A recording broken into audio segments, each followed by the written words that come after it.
በመቀሌ በአሁን ሰዓት እንግዲህ ትላንት ማምሻውን የደረሰኝ መረጃ ከፍተኛ ውጥረት አለ። በረራው እንዳልኩ ተቋርጧል። ወደ ትግራይ የሚደረግ የየብስ የትራንስፖርት እንቅስቃሴ የለም፣ ቆሟል። ይህ ሰውዬ በተዘዋዋሪ ሽፋን እየሰጠ ነው ለጦርነቱ በስልጣኑ ስለመጡበት እንጂ በጦርነቱ ያምንበታል ማለት ነው። እንደ አባይ ሺህ ዓመት ሸለቆ ውስጥ ሲጓዝ ይኖራል እንጂ አንድም ቀን መንግስት በኃይል መጣል አይቻልም። ለዚህም የትግራይ እናት የምትፈልገውን ሰላም ማምጣት እኔ እኮ ህዝባችን የሚሉት ነገር የትግራይ ህዝብ ጦርነት ይፈልጋል እንዴ? ሰራዊቱ ስለምንድን ነው መሳሪያውን ወደ እነሱ ማያዞ ነው? እስከ መቼ ነው ዝም የሚለው? ጨለማ ውስጥ አይንህን ይመቱሃል ይመስለኛል። ከዛ በኋላ በቦክስ አይንህ ያው እንትን ይላል። ጨለማ ውስጥ ሆነው ነው እነሱ እና እዚህ ማጅራት ላይ አድርገው ነው እንደዚህ የሚገሉ ሲባጎ እንደዚህ አድርገው ነው ፓትሪያርኩን የገደሏቸው። ከጦርነት ጠፍተው የሚወጡ ወጣቶች እየተለቀሙ እየታፈኑ ይገኛሉ። በገጠር አካባቢ ያሉ ወጣቶች ደግሞ በቀብር በሰር በማህበራዊ ህይወት የተገኙትን እያፈሱ እየሰወሯቸው ይገኛሉ። በአጠቃላይ በራያ አካባቢ ጦርነቱ ተጀምሯል። እቺ የደብረ ጽዮን ልጅ አይደለችም። እቺ የምግበ ልጅ አይደለችም። እቺ የነመዲድ ልጅ አይደለችም። እቺ የታደሰ ወረደ ልጅ አይደለችም። እቺ አንድ ድሃ ልጅ ነች። ሚሊዮኖች አስጨርሰው ከዚህ በኋላ ምን እንደሚፈልጉ አይታወቅም። እኛ ካልተመለስን አብረን ነው ሰራዊት ይዘን ለመዋጋት እንጂ የተፈናቃዮች ሁኔታ ሳስቧቸው እንዳይመስል።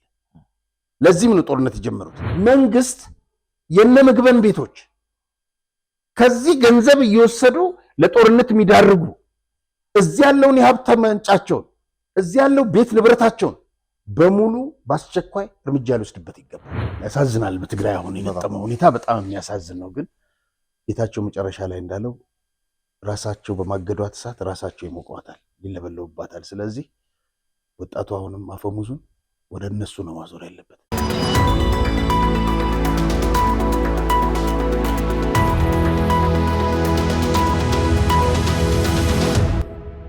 ሰላም ጤና ይስጥልኝ ተመልካቾቻችን፣ እንደምንሰንብታችኋል። የምትመለከቱት ኢትዮ ዴይሊ ቻናላችን ነው። ዛሬም እንግዲህ እንደተለመደው አዳዲስና ወቅታዊ መረጃዎችን ወደ እናንተ ለማድረስ ጋዜጠኛ ሪያት ስማሬምና ሮቤል ምትኩ እዚህ ስቱዲዮ ተገኝተናል። መልካም ጊዜ እንዲሆንላችሁ ከወዲሁ ተመኘን። አሪያ እንዴት ነህ? ሰላም። እንግዲህ ዛሬ ተመልካቾቻችን በጉጉት የሚጠብቁት ነገር አለ። በተለይም ደግሞ እኛም ፕሮግራም የሚከታተሉ እንግዲህ ደጋግመን እንዳነሳ ነው የቀድሞ ህወሓት ቡድን ወይም ደግሞ የአሁኑ ያደመ በትግራይ ጦር አዛዦች ፊት አውራሪነት እንግዲህ ጦርነት ጀምሯል። በስፍራው ምን ተከሰተ የሚሉትን ነገሮች በተመለከተ አዳዲስ መረጃዎችን ለተመልካቾቻችን እናደርሳቸዋለን። ከዛ በፊት ግን በፕሮግራማችን ላይ ያላችሁን ማንኛውም አይነት ጥቆማና አስተያየት ወይም ደግሞ እንዲሰራላችሁ የምትፈልጉትን ነገር 0993 08 2062 በቴሌግራም ቁጥራችን በጽሁፍ መልእክት ልታደርሱን የምትችሉ መሆኑን እንጠቁማለን። ወደዛ ከማለፋችን በፊት ግን እዚህ ስክሪኑ ላይ እንደምንመለከተው ባለፈው ፕሮግራማችን ላይ አውርተን ነበረ። የተወዳጁ ጋዜጠኛና የታሪክ ላይብራሪ የገነነ መኩሪያ ሊብሮን ሁለተኛ ዓመት ምክንያት በማድረግ የእግር ኳስ ውድድር እንደሚካሄድ ገልጸን ነበር። እኛም በቦታው ተገኝተናል። በጣም ደስ የሚል ነገር ነው የተመለከትነው። በዚህ አጋጣሚ እንግዲህ እዛ ቦታ ላይ የነበሩትን አዘጋጆቹን፣ ተጫዋቾቹን በፕሮግራሙ ውድድሩ የተሳተፉትን እጅግ አድርገን በጣም እናመሰግናለን። እነሱ እኛ ነበር ያመሰግኑት፣ ግን እኛ ደግሞ በአስበው አስተውለውና በዚህ ደረጃ ቦታና ዋጋ ሰጥተው ማዘጋጀታቸው በጣም ደስ ይላል። የነበረው ፉክክር የወጣቶቹ እንትን ራሱ ደስ ይላል። የነበረው ድባብና ኳስጫታቸው ራሱ ይችላል በጣም እና ቡሸት ትንሽ ኪሎ ብትቀንስ አልኩት እኮ። አዎ ጀማል ጣሰው ረዳት ዳኛ ነበር። አዎ ለምን ኳስ እንዳቆመ አላውቅም። ሌሎቹ ልጆች አየን። አሁን በረኛውም ጎበዝ ነው እና አትውደቅ ይባል ነበር። እንደውም ቡሸት ኳሷን ይዘዋቸው ወደ አደቁ ሲያሳምር ደስ የሚል የሚያዝናና ነገር ነበረው። በጣም ኳስ ይችላሉ አንተ ልጆቹ በጣም ኢትዮ አፍሪካን ያሸነፈው ሁለተኛውን ጨዋታ ማየት አልቻልንም። አየር ኃይል ዝግጅት ስለነበረ ወደዛ ሄድን እና በጣም ጎበዞች ናቸው ኳስ ሲጫወቱ። ባጭሩ የሚጫወቱት በጣም ድንቅ ኳስ ነው ያየነው። በንፋስ ስልክ ትምህርት ቤት በሚገኘው እዛ ጠዋት ላይ ነው ውድድሩ የሚካሄደው። የዋንጫ ጨዋታ ማክሰኞ ዕለት እንድትገኙ ተጋብዛችኋል። እንግዲህ ይህንን ጋብዘውን መካከል ላይ ሆነን ሁለታችን ቲሸርት ይዘን የገነነ መኩሪያን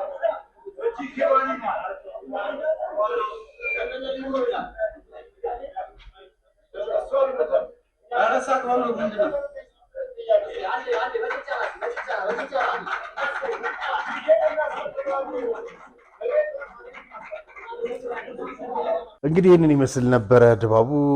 እናመሰግናቸዋለን። እኛም በእውነት በጣም እናመሰግናለን።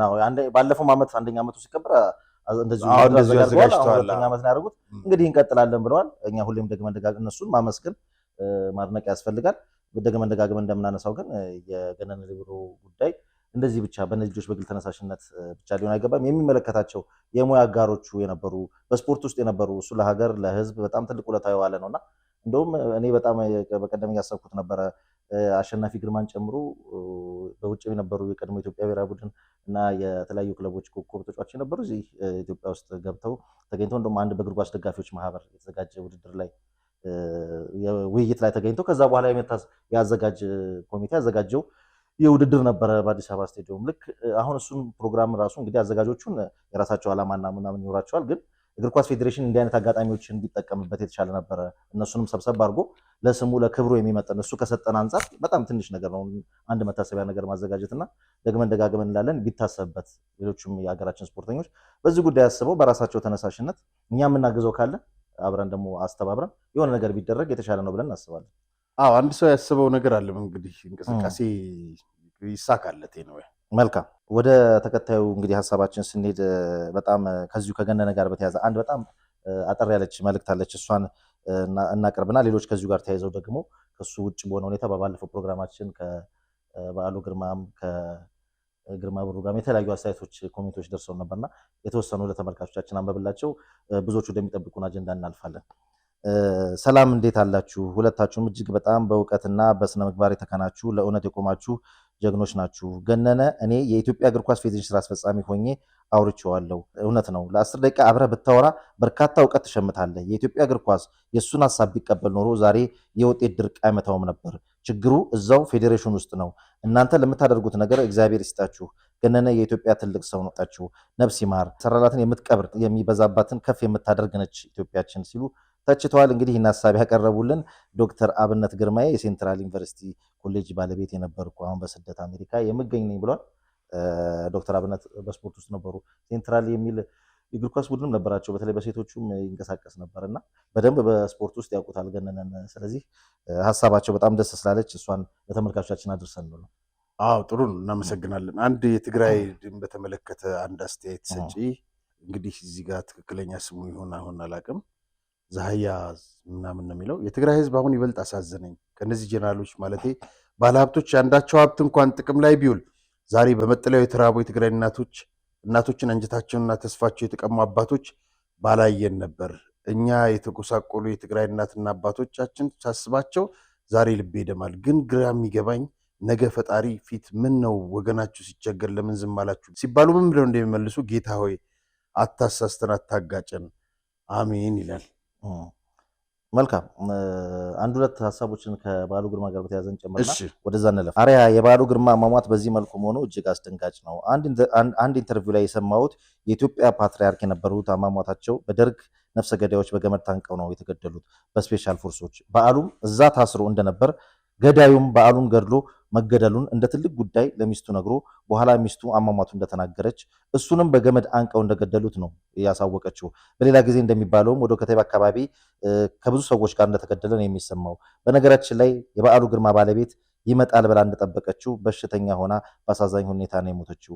ይሄ አሁን የተባለው አሟሟት ሳትሰማ ሞቷ ምን ልትሆን እንደምትችል መገመት ይከብዳል ይላል። እንግዲህ ግን እዚህ ላይ አንድ ነገር ልንገርህ። ፓትሪያርኩን በገመድ አንቀው የገደለው አንደኛው እዚህ በህይወት አለ። 25 ዓመት ጠጥቶ ወጥቷል። እኔ በአካል አይቼዋለሁ አለ አውቀዋለሁ። እዚሁ አዲስ አበባ ውስጥ አለ። ያንተው አካባቢ ሰው እና እኔ ቆሞ መሄዳቸው ምልህ እንደዚህ እንትን ልዑል አስራተ ካሳ ግቢ ውስጥ ነው አሉ እና መጀመሪያ ጨለማ ውስጥ አይንህን ይመቱሃል መስለኛል። ከዛ በኋላ በቦክስ አይንህ ያው እንትን ይላል። ጨለማ ውስጥ ሆነው ነው እነሱ እና እዚህ ማጅራት ላይ አድርገው ነው እንደዚህ የሚገሉ ሲባጎ እንደዚህ አድርገው ነው ፓትሪያርኩን የገደሏቸው። በሱ ተከሶ 25 ዓመት ተፈርዶበት ወጥቷል። ይሄን በዓሉን ደግሞ ገደለ የሚለው ሰው ደግሞ ራሱ በዛው በተመሳሳይ መንገድ ተገድሏል ነው የሚለው። ግን ምን መሰለህ እኔ መረጃውን ያገኘሁት ሰው ይጣራኩ ብያለሁ። ይገባህ? ይጣራ ነው እኛ ማሳሰብ ይጣራ ነው እና ለተለያየ መላምት ግን የቀድሞ ሰራዊት አንድ ጀነራል ሳነጋግር ሊያደርገዋል ነው ያሉት። ለምን ገብረ እግዚአብሔር የሚባል ከመላኩ ተፈራ ጋር ነበር። በተመሳሳይ ከሄሊኮፕተር ላይ እንትን ተብሎ ነበር መጽሐፍም ላይ ተገሏል እና በዓሉ ግርማን በጥይት ምናምን እንዲገሉት በጭራሽ። ለምን መሰለ? ደርግ ፋሽስት ነው። አዛ ላይ ኳለ መንግስቱ ኃይለማርያም አንድ አስተያየት አለ። እሱን አንብበው እንደው። እሺ መልካም። ስለ ደራሲ በዓሉ ግርማ የነገራችሁን ዜና ለእኔ እጅግ አስደንጋጭ ነው። መጥፋቱ መገደሉ ሳያንስ አገዳደሉ ደግሞ የበለጠ ይጎዳል። ነፍሱ በሰላም ትረፍ። የዛን ዘመን ወጣቶችና ጎልማሶች ብዙዎቹ የይቅርታና የንስሐ ልብን ለምን እንደነሳቸው ግራ ይገባኛል። በግትርነት ነው የማውቃቸው። እናም ከኮሎኔል መንግስቱ ይቅርታና እውነትን አልጠብቅም። በዚሁ አጋጣሚ ለጋዜጠኛና ደራሲ አርአያ ተስፋማርያምና ለሮቤል አንድ ጥያቄ ልጠይቅ። በጣም ስላልገባኝ ነው። በተደጋጋሚ በተለያየ ቦታ ላይ ሲጠቀስ ስለምሰማውም ነው። ምናልባት ያለፈ ካለ በሼኩና በጌታቸው አሰፋ መካከል ያለው ዝምድና ምንድን ነው ይላል። ሼኩማ እንትን ላይ ቤት ገዝተውለታል፣ አትላንታ ቤት ገዝተውለታል። በጣም ብዙ ገንዘብ ነው የሚያፈሱለት። በፊት እንግዲህ እዚህ በዚህ ከባንክ ጋር በተያያዘ እንዳይከሰሱ አድርጓቸዋል፣ ነፃ አውጥቷቸዋል። ስለዚህ በጣም ባለውለታቸው ነው፣ ህግን እየጣሰ ማለት ነው። ስለዚህ ለዛ ውለታው ደግሞ አላሙዲ ያው እዛ ልጆቹም የሚያስተምሩበትን ገንዘብ እኮ አቅርበናል ከዚህ በፊት የከፈሉለት ገንዘብና ይሄ ነው እንትናቸው። የበዓሉ ግርማ አሟሟትን በእንዲህ አይነት ሁኔታ መሞቱን ለማመን ቢከብደኝም መንግስቱ ኃይለማርያም ከዚህ በላይ ጸያፍ የሆነ ብዙ ጉዳዮችን ፈጽሟል ወይንም አስፈጽሟል። በበዓሉ ግርማ ግድያ 100% የአረመኔው ሰው አራጁ መንግስቱ ኃይለማርያም እጅ አለበት፣ ምንም ጥያቄ የለውም። የመንግስቱ ኃይለማርያም እጅ አለበት ይላል ደግሞ ይሄኛው ተመልካቻችንና ቅድም ያን ካነሳው ሀሳብ ጋር የተያዘ ነው ለማለት ነው። እሺ ወደ ሌላው ወደ ተከታዮቻችን ስንገባ እንግዲህ ከስፖርቱ ጋር ቅድም ስናያዝ በማለት የነሱን ጉዳይ አስገባን እንጂ እዚህ ስክሪን ላይ እንደምንመለከተው ከጊዮርጊስ ጋር በተያያዘ እንግዲህ የተፈጸመው በጣም ነው የሚያሳዝነው። ምንድን ነው እሱ ነገር የሚለው እያነጋገረ ነው። እንግዲህ ጊዮርጊስ በቀደም ዕለት ከሽረ ሲጫወቱ ባለቀ ሰዓት እኔ ደግሞ አጋጣሚ ኳሱን አይቼዋለሁ በቴሌቪዥን እና ተመልከት፣ በቴስታ ነው የገባው፣ ተሻረ ኳስ። ይሄንን ጎል የሻረው እንግዲህ ይሄ ዳኛ ባህሩ ተካ ይባላል። እድሜ ልክ ተባሯል። እንግዲህ ምን መሰለ የፍርድ ቤት ጸብ በጊዮርጊስ አመራርና በዚህ በሸራተን ባሉ ሰዎች ባለው የጸብ እጃቸውን እያስገቡ ዳኞች እጅ እየጠመዘዙ፣ ምክንያቱም ደጋፊው አመራሩ ላይ ቦርዱ አመራር ላይ ተቃውሞ እንዲያነሳ ማለት ነው። በጣም እኔ የጊዮርጊስ ደጋፊ አይደለም የቡና ደጋፊ ነኝ። ግን አንድ የምነግርህ ነገር እንደዚህ አይነት ጣልቃ ገብነት በዳኞች ዘንድ ነበረ። ግን ይሄ አይን ያወጣ ነው እና በቀደም ዕለትም አንዱ በእጇ ግብቶ ቃል ኪዳን የሚባል ልጅ በእጄን ያገባሁት ብሎ አመነ። ግን ዳኛ ቴድሮስ ላይ ምንም አይነት እርምጃ አልተወሰደም። እነዚህ እንትኖች ላይ የመስመር ዳኞች ላይ ለማንኛውም የተወሰደው እርምጃ ይበል የሚያሰኝ ነው። ይሄ እድሜ ልክ ታግዷልና ጊዮርጊስ ላይ የተፈጸመው በደል ትክክል አይደለም። እንግዲህ ከዚሁ ጋር በተያያዘ ከንቲባ አዳነች አቤቤ አዲስ አበባ እየተገነቡ የሚዲያ ዙሪያዎች አሉና በዛ ዙሪያ ያነሱት ሀሳቦች አሉ። እሱን ሰምተን እስቲ እንመለስ። የመጨረሻ ማስጠንቀቂያ ነው የሚሆነው የስፖርት ቢሮአችን የመጨረሻ ማስጠንቀቂያ ነው የሚሆነው። ስፖርት ሜዳ የሰራ ነው ለህዝብ ነው። ለህዝብ ስፖርት ሜዳ ያስፈልገዋል አያስፈልገም ብሎ ጠይቆ የማያውቁሉ አሁን በሰራናቸው እንደዚህ በብዙ ትጋት ለህዝብ የሰራ ነው ስፖርት ሜዳ ለህዝብ በትክክል እየቀረቡ አይደለም፣ ተዘግቶባቸዋል፣ ገንዘብ የተጠይቀባቸው ነው ብሎ ሊታቻን ይገባል። ግን ያነሱት ፖይንት ደግሞ እውነትነት አለው። ያልነውን አልሰማ ብላችሁ መመሪያ አወጣ ካቢኔው። መመሪያ ነው ያላችሁ ችግሩ አወጣ ካቢኔው። ዋጋ ተመነ። የስፖርት ሜዳዎችን ለማስተዳደር ትንንሽ ክፍያዎች ወደ ታች አውርዱታል። ኦሪየንቴሽን አልተሰጠ፣ ግልጽነት አልተፈጠረ። የስፖርት ጽህፈት ቤቶቻቸው አናቀውም ነው እያሉን ያሉት። እዚህ ውስጥ አላችሁ አይደል? ጥያቄያችሁ ላይ አለ። አናቀውም፣ መመሪያው አልደረሰንም እያሉ ምንድነው መሰሩት ታዲያ? ምንድነው የእናንተ አሳይመንት? በ15 ቀን በወር የተሰሩ ምርጥ ሜዳዎች አሉ። ስንሰራ ያልፈጀብንን ጊዜ የወሰነው መመሪያ ወደ ታች ለማውረድ ኢሹ ትፈጥራላችሁ። ክብርት ከንቲባ እናመሰግናለን። እንዴ አንዳንድ ቦታ እኮ ገቢው ለማን እንደሆነ የማይታወቅ 3-4 ሺህ ብር ያስከፍላሉ አሉ። እዛ የሚጫወቱላቸው ልጆች ነው የሚነግሩት። እና ልክ ይሄ ሜዳዎቹ ላይ ያለው ነገር ያስቀመጡት ነገር ትክክል ነው። አንዳንዶቹ ተዘግተው የሚሉ አሉ። እስከ ሰኞ እስከ እሑድ የማይከፈቱ አጥረውት ቁጭ በቃ ተዘግቶ ቁጭ ብሏል። እና እሱ ብቻ አይደለም በነካጆት ክብርት ከንቲባ እንግዲህ ክፍለ ከተሞች ላይ ሰው እየተማረረ ነው። ወረዳዎች ላይ ከፍተኛ ምሬት አለ፣ ከፍተኛ ጉቦ አለ። በዛው ይሄንንም ጉዳይ ቢፈትሹ ጥሩ ነው እንላለን። መልካም ተመልካቾቻችን በጉጉት የሚጠብቁት ጉዳይ አለ። የቀድሞ የህወሓት የአሁኑ ያደመ ቡድን እንግዲህ በይፋ ጦርነት ከፍቷል። በዚህ ዙሪያ እንግዲህ ያለህ መረጃ ይኖራል ብዬ ተስፋ አደርጋለሁ። ከዛ ጋር ተያይዞ እንግዲህ በመቀሌ በተለይም ደግሞ ዋና ከተማዋ ያለው ድባብ ምን ይመስላል የሚለውን እሱንም ዘርዘር አድርገህ ነገር።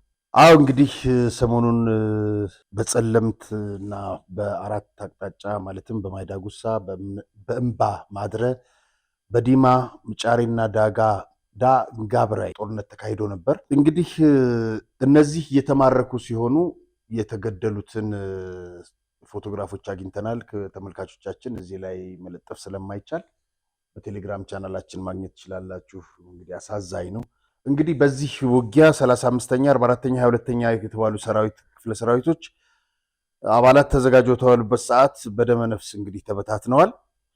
ከተለያዩ አካባቢ ተተኳሽ የያዙ ተሳቢ መኪናዎች ወደ አላማጣ መሆን ገብተዋል። በአርሚ 33 ስር የነበረው ከፍተኛ ክምችት ያለው ተተኳሽ በነበረበት ቦታ እንግዲህ ከትላንት በስቲያ መሆኑ ነው በጥር 20 2018 በአይሱዙ ጭነው ወደ ስቡር ቦታ አስቀምጠዋቸዋል። ወዴት አቅጣጫ እንደተጓዙም ክትትል ተደርጎባቸዋል። አላማጣና ኮረም የነበረው መከላከያና ፌዴራል ፖሊስ ከኮማንድ ፖስት ስራው ለህዝብ ደህንነት ብሎ ወደ ቆቦ ከተማ ተንቀሳቅሷል። በአሁኑ ሰዓትም አላማጣ በቲዲኤፍ ሰራዊትና በጎበዝ አለቆች ዘረፋና አፈና ስርቆት ግድያ ቀጥሏል ነው የሚለው። ይሄ እንግዲህ ከትላንት በስቲያ ሲሆን መከላከያ እንግዲህ ወደ ቦታው ተንቀሳቅሷል። በቴምቤን አብይ አዲ ችግኝ ጣቢያ ውስጥ አዲ ወያኔ በተባለ ጣቢያ እንዲሁም ጀጀቀ የገበሬዎች ማሰልጠኛ ላይ ከፍተኛ የጦር ክምችት ያለ ሲሆን አርሚ 60 በድሮን ታርጌት ገብቷል በሚል ስጋት ከፍተኛ ጭንቀት ላይ ወድቀዋል።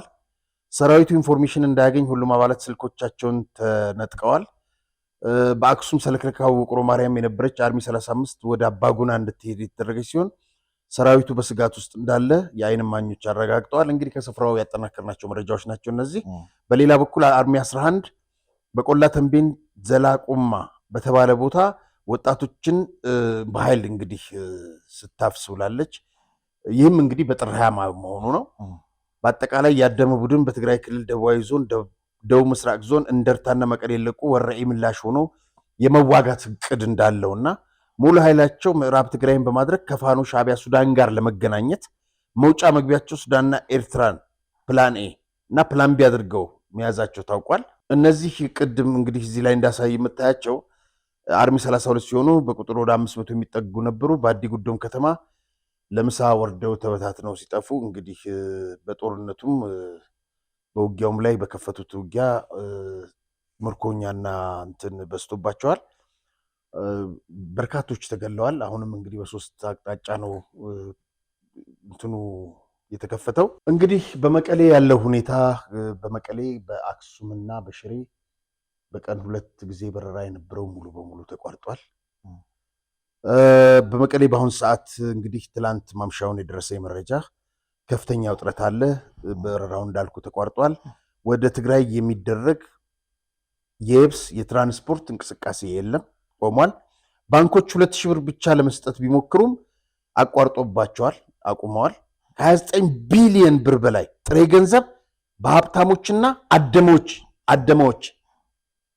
አደመ ማለት ዓለም መንጀሪኖና ደብረጽዮን በሱ ቡድን እጅ ላይ ስላለ በአራጣ እየተቸበቸበ ይገኛል ገንዘቡ።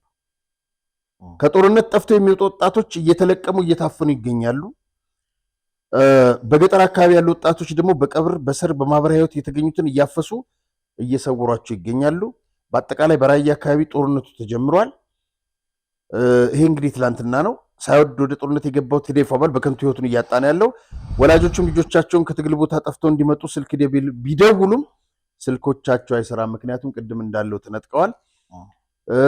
በአጠቃላይ ህዝቡ ስጋት ጨምሯል። ወደ ከከበባ ዳግም አስገቡም በማለት ምሬታቸውን እየገለጹ ይገኛሉ። በተለይ አዛውንቶች ልጆቻቸውን ውጭ አስቀምጠው በድሃ ልጆች ህይወት መቀለዳቸው ቁጣን ጨምሯል። እንግዲህ በጣም የሚገርም ነገር በትግርኛ በርካታ ሚዲያዎች ስንጮህባቸው የነበሩ የነ ደብረጽዮን የወድ ባሌማ አብርሃም ተከስተ፣ ጌታቸው አሰፋ፣ ተወልደ ገብረ እነዚህ ነፍስ አማንጁስ ልጆቻቸው የት እንዳሉ በትግርኛ እየተጻፈ እየተንሸራሸረ ነው። እናመሰግናለን። እና በጣም ጥሩ ነው። ይሄ ስኬት ነው እና ሁሉም ሰው እንዲያውቀው መደረጉ በተለይ በትግርኛ ነው እዚህ ጋር የተቀመጠው። በጣም ብዙ እንትን ላይ እየተዘዋወረ ነው። ባለፈው የሚያቀርብ ነው ከዚህ ፊት ብዙ ዓመትም ስንጮህበት የነበረው ማለት ነው። አሁንም ዘግይቶም ቢሆን መንቃታቸው በጣም ጥሩ ነው። ትግራይ በእንደዚህ አይነት ሁኔታ መመራት እና ዳግም ወደ ጦርነት መግባቷ በጣም የሚያሳዝን ነው። እንግዲህ ከጦርነቱ ቀደም ብሎ እስከ ሰሞኑ ይህን ጦርነት ከመክፈታቸው በፊት እነዚህ 3 ሰዎች ተሾመዋል። የስልጣን ሹምሽር ለጦርነቱ ማለት አዎ ታደሰ ወረደ ጸጥታ ምናምን ዘርፍ ምናምን ነበር። እሱም በማንሳት ዋና አዛዥ ጀነራል ወድም በይተይ፣ ዘመቻ አዛዥ ጀነራል ዮሐንስ መዲድ፣ በዛ በኩል መነጽር ያደረገው ደግሞ ጀነራል ማሾ በየነ ሆኖ ተሾመዋል። ሻዕቢያም ጦሩን ኢትዮጵያ ዳር ድንበር ትግራይ ክልል የህወሓት ጦር ልብስ አልብሶ እየቀላቀለ ይገኛል። በተነጋገሩት መሰረት የሻዕቢያ ሰራዊት የህወሓትን ልብስ አስለብሰው በኢትዮጵያ ምድር ውስጥ ገብተዋል። መላው ኢትዮጵያ ህዝብ ወራሪዎችን ለመመከት በኢትዮጵያ ስነ ልቦና ከየትኛውም የኢትዮጵያ መከላከያ ጎን መቆም አለበት ነው የሚለው። እንግዲህ ይኸውልህ ሮቤል ታደሰ ወረደ የት ነው ብትለኝ፣ በእንደዚህ አይነት ሁኔታ በተለይ ጦርነት ተለኩሶ ሰዎች እየሞቱ ባለበት ሁኔታ የመንግስት ሰራተኞችና ህፃናት ተስፈኛ እንትን ያደረጉ ባለበት ሰዓት እሱ ህዝብ ጭንቀት ውስጥ እያለ ለዚህ እንትን ላይ ተገኝቷል። ምንም አልመሰለው ማይረባ ስብሰባ ተጠምዷል። እና ስለ ኢንቨስትመንት ንቁ ምናምን ይላል። መጀመሪያ ኢንቨስትመንት ለማድረግ እኮ ሰላም መሆን አለበት። ሰላም መሆን አለበት። ሰላም በሌለበት ስለምንድን ነው ኢንቨስትመንት የምታወራው? ትራንስፖርት ቆመ። ስለምንድን ነው ልታወራ የምትችለው? እና ይሄ ሰውዬ በተዘዋዋሪ ሽፋን እየሰጠ ነው ለጦርነቱ። በስልጣኑ ስለመጡበት እንጂ በጦርነቱ ያምንበታል ማለት ነው። እችን ወጥቶ ላለመናገር ተሸጉጦ ትላንትና ውሎ ከትላንትና ወዲያ ውሎ ይህንን ይመስል ነበር። ጉልበት ይዞ ያልወጣውን ተራራ ከዘራ ይዞ አይወጣውም ይባላል። በጉልበት ዘመን ያልሆነውን ዛሬ አይሳካም። ቱ ሌት ባይዘው የኢትዮጵያን መንግስት በኃይል ቱ ሌት አይቻልም። አለፈ። ያኔ ተሞከረ፣ አልሆንም፣ አለፈ። ካሁን በኋላ ሰላም ብቻ ነው። እንደ አባይ 1000 ዓመት ሸለቆ ሲጓዝ ይኖራል እንጂ አንድም ቀን መንግስት በኃይል መጣል አይቻልም። ለዚህም የትግራይ እናት የምትፈልገውን ሰላም ማምጣት መሯቸዋል። እነሱ ልጆቻቸውን ገብረው በቃን ብለዋል። ለነሱ ሰላም በእኛ በኩል ዝግጁ ነን። በዚያ ሳይድም ዝግጁ መሆን ያስፈልጋል። በቅርቡ ሰምታችሁ ከሆነ ወታደሮች ደሞዝ ጭማሪ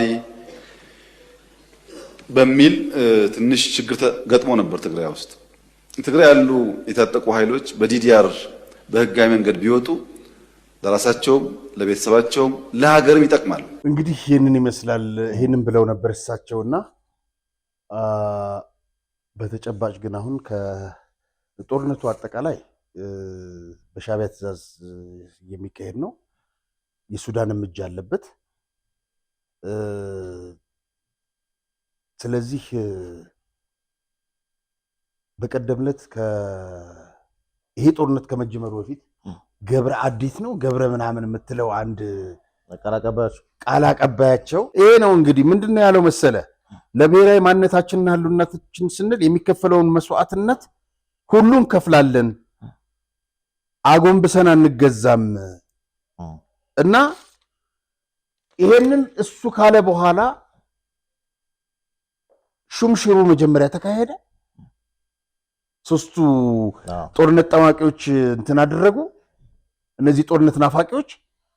ስለዚህ ቀጥሎ ምንድነው የሆነው? እሱ መግለጫ እንዲሰጥ አደረጉት። ወረቀት እያነበበ ነው ሲናገር የነበረው። ቀጠለና በማይጸብሪ ነው ትንኮሳው የተካሄደው። አሁን በ3ቱ አቅጣጫ ነው።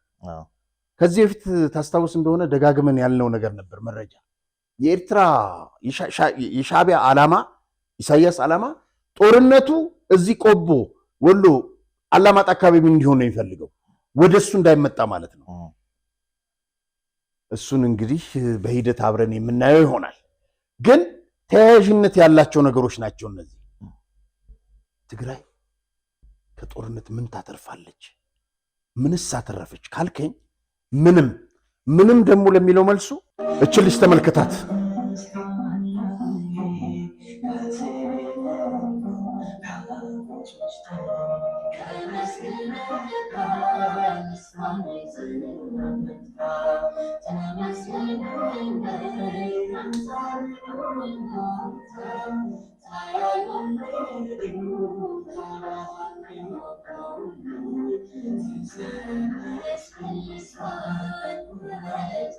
አያት በዚህ በወጣትነት እድሜዋ በዚህ በታዳጊነት እድሜዋ ልብስ እንኳን መጭመቅ ሳትል እሷም የባሰ የተጎዱ አሉ በጣም በርካታ። አዎ ግን የጉዳቱ መጠን ሊለያይ ይችላል። አዎ ግን ያው ዞሮ ዞሮ በዚህ እድሜ መቀጠፍ እቺ የደብረ ጽዮን ልጅ አይደለችም። እቺ የምግበ ልጅ አይደለችም። እቺ የነመዲድ ልጅ አይደለችም። እቺ የታደሰ ወረደ ልጅ አይደለችም። እቺ አንድ ድሃ ልጅ ነች። ሚሊዮኖች አስጨርሰው ከዚህ በኋላ ምን እንደሚፈልጉ አይታወቅም። አንደኛ እነዚህ ሰዎች ብዙ ደም አለባቸው። ስለዚህ ይሄ ነገር እንትን ከተባለ ወደ ክስ ይሄዳሉ፣ ተጠያቂነት ይመጣል። ስለዚህ ደም ጠጥተው የማይጠግቡ ናቸው እነዚህ። በነገራችን ላይ በግልጽ የፕሪቶሪያውን ስምምነት ጥሰው ጦርነት ከፍተዋል በኢትዮጵያ መከላከያ ሰራዊት። ስለዚህ የኢትዮጵያ መከላከያ ሰራዊት የተከፈተበት ጦርነት አለ። መንግስት የነምግበን ቤቶች ከዚህ ገንዘብ እየወሰዱ ለጦርነት የሚዳርጉ እዚህ ያለውን የሀብት ምንጫቸውን እዚህ ያለው ቤት ንብረታቸውን በሙሉ በአስቸኳይ እርምጃ ሊወስድበት ይገባል። አንደኛ በድሃ ደም ከኢትዮጵያ በተመዘበረ ሀብት ነው የሁሉ ሀብት ያፈሩት። ስለዚህ በአስቸኳይ እዛ ጋር ጦርነት ከፍተህ እዚህ ገንዘብ ኪራይ ከቤት የምትሰበስብበት ምክንያት ሊኖር አይችልም። በአስቸኳይ ይሄ እርምጃ ሊወሰድ ይገባል። በነገራችን ላይ ጀነራል ዮሐንስ እንግዲህ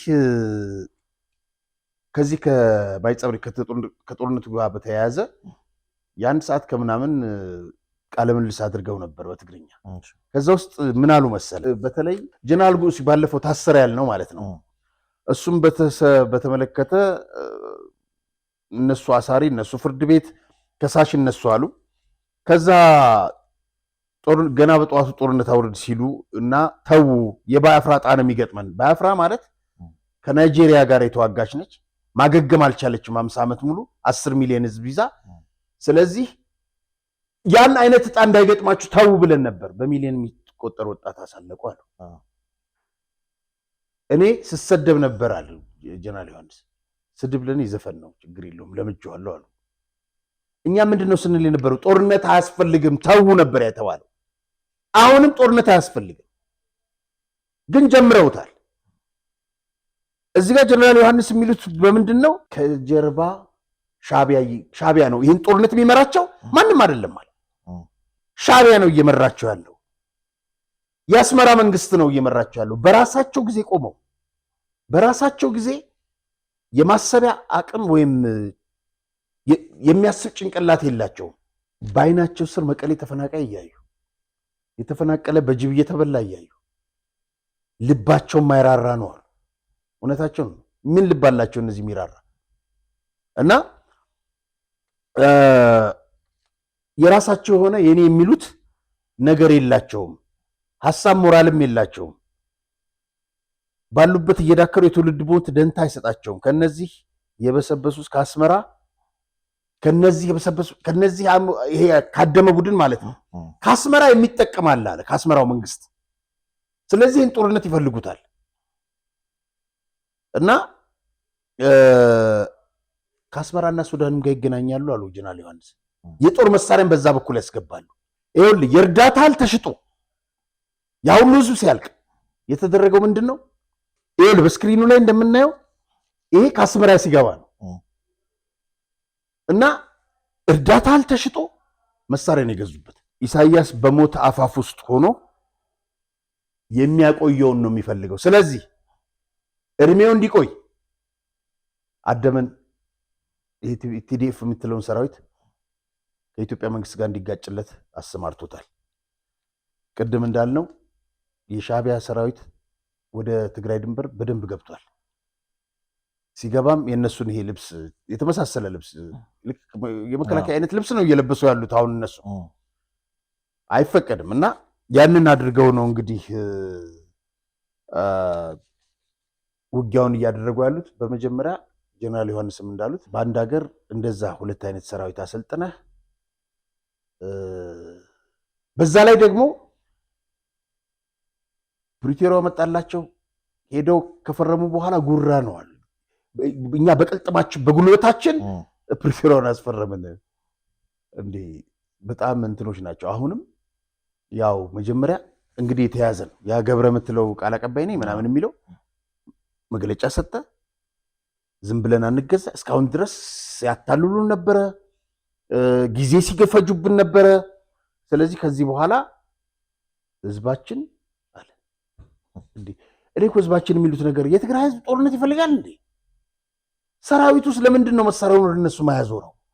እስከ መቼ ነው ዝም የሚለው? ህዝቡማ ጦርነት እንደማይፈልጉ በተከታታይ ፕሮግራሞቻችን የነበረውን ተቃውሞ አይተነዋል ከወራት በፊት። አዎ ይህን ነው የሚመስለው። መልካም እንግዲህ ከዚሁ ከሰሞኑ ጦርነት ጋር በተያያዘ እንግዲህ የህወሓት ታጣቂ ተከዜን ሳይሻገር እንደ ባጉና አካባቢ ሜካናይዝድ መጥመዱን ምንጮቻችን መረጃ አድርሰውናል። ከዚህ ጎን ተያይዞ እንግዲህ በማይዳ ጉሻ አካባቢ በተደረገው እንግዲህ የህወሓት ያደረሰውን ጥቃት ተከትሎ የመከላከያ እርምጃ በወሰደው ከባድና ጠንከር ያለ ጥቃት የህወሓት ታጣቂዎች ተደናግጠው ተበታትነዋል። ከዚህም ጭንቀት አኳያ 4 ታጣቂዎች ዘለው ወደ ተከዜ ወንዝ በመግባት መሞታቸውን እንደዚሁ መረጃ ምንጮቻችን አድርሰዋል። በሌላ በኩል ደግሞ የአርሚ 44 ማንጁር የተባለ ክፍለ ጦር ከአዲ ጉዶም ተነስቶ ወደ አፋር ክልል የሚገኘው ሰንአሌ የተባለ አካባቢ እየተንቀሳቀሰ መሆኑም ተሰምቷል። የአርሚ 31 ሰላሊያ ክፍለ ጦር ከአንድ ሻለቃ በስተቀር ሙሉ ክፍለ ጦሩም ወደ አፋር ክልል አራጉራ አካባቢ ተጠግቷል። እንግዲህ እነዚህ ሰዎች ለዳግም እልቂትና ጥፋት ቅድም እንደጠቀስነው በ3 አቅጣጫ እየተንቀሳቀሱ መሆኑን በስፋት መረጃዎቻችን ያሳያሉ። ከዚህ ጎን ተያይዞ እንግዲህ በትግራይ ነዳጅ እጥረት አለ የሚል ተደጋጋሚ ቅሬታ ሲቀርብ ነበረ። ከዛ ጋር ተያይዞ እንግዲህ የነዳጅ ኢነርጂ ባለስልጣን ነዳጅ ሌሎች ክልሎች በሚያከፋፍለው ልክ ለትግራይ እያቀረበ መሆኑን ይፋ አድርጓል።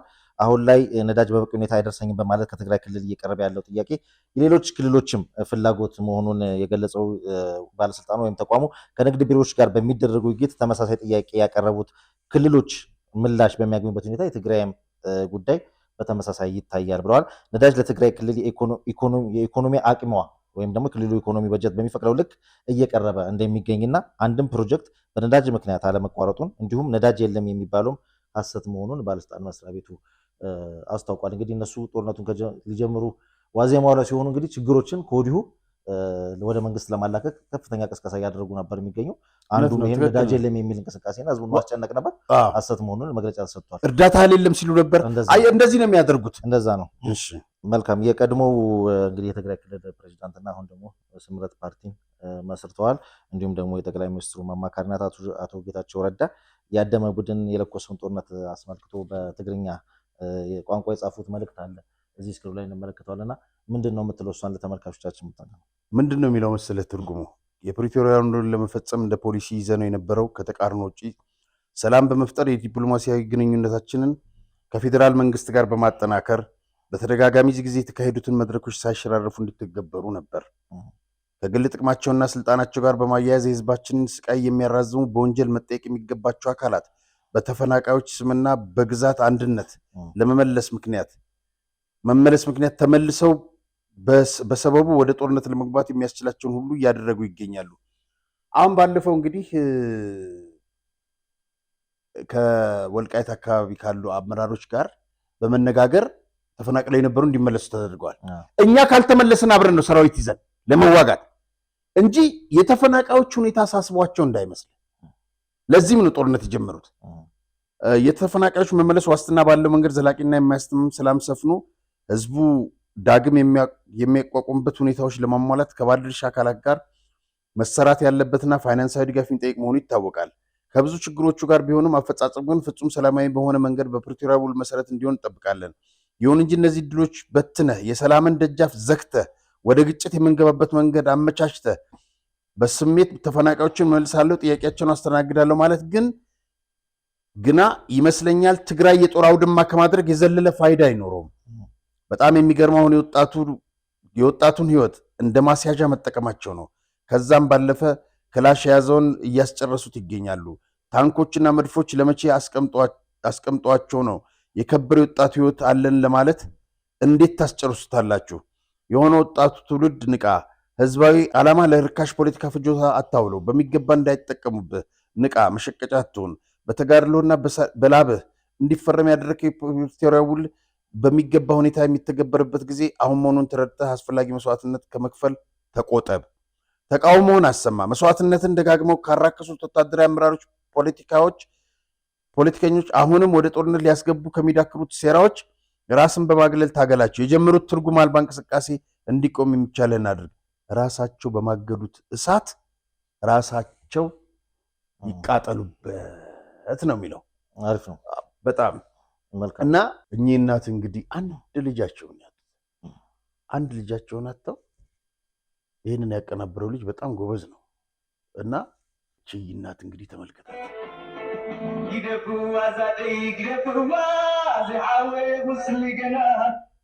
ተዋት፣ እቺ እናቴን ተዋት። ያልሻረ ቁስል ውስጡ አላት።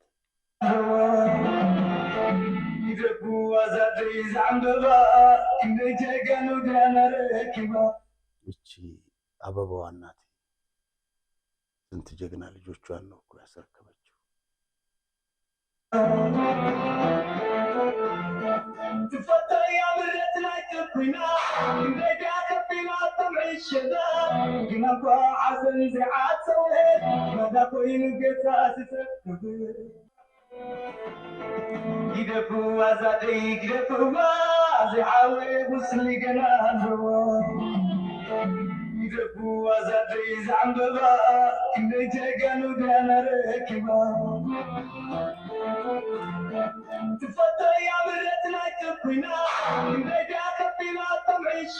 የጦርነትን አስከፊነት በደንብ ታውቀዋለች።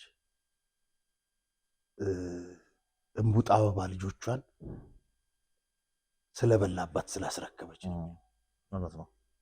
ያሳዝናል። በትግራይ አሁን የገጠመው ሁኔታ በጣም የሚያሳዝን ነው። ግን ጌታቸው መጨረሻ ላይ እንዳለው ራሳቸው በማገዷት እሳት ራሳቸው ይሞቋታል፣ ይለበለቡባታል። ስለዚህ ወጣቱ አሁንም አፈሙዙን ወደ እነሱ ነው ማዞር ያለበት።